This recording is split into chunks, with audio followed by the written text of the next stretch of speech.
All right, today we take a look at Tyler Stephenson as we continue on with our look at the catcher position for 2022 fantasy baseball. And Tyler Stephenson is your classic fantasy baseball sleeper, and everybody's going to be in on this guy because the fantasy baseball community is a sucker for a catcher, a young catcher that has potential. And Stephenson certainly has potential. He's a former first-round pick back in 2015.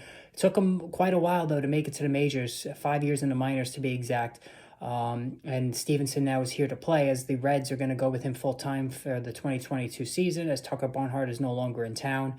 And Stephenson has a very smooth swing. He controls the strike zone. He makes good contact. He's basically a very good hitter, pure hitter. But as far as power and whatnot, it's just not in the profile yet. So looking at his numbers from last year, in 402 at-bats, Stephenson put up 10 home runs, 56 runs scored, 45 RBIs. And if you were to go under the hood and look at the advanced metrics, this is where things stand out a little bit more. But getting back to the numbers, 10 home runs and over 400 at-bats, not a great number. And Stephenson really doesn't profile as a power hitter, unlike a Salvador Perez, unlike a Will Smith or even, Wilson Contreras. So you're not going to get big power here, but you're going to get good contact skills, which will translate to a usable average. Stephenson had 286 last year, and generally his last season at AA in 2019, he hit 285. So you're looking at a rare catcher that can hit for average. 270, 275 across a full season this year is entirely possible. And with the additional at-bats, Stephenson could maybe inch up to 12 to 14 home runs with 50 plus RBIs and 50 plus runs, which is a good amount of numbers to that at a position that's perennially weak offensively. But the problem with Stephenson is, like I said, the price is going to be inflated. Everybody wants the hot young, smooth hitting catcher, which Stephenson is. But keep in mind, you're not going to get big-time power. If I'm going to spend on a upstart catcher who's young, I want a little bit more power, and Stephenson at this point hasn't shown that he is capable of that.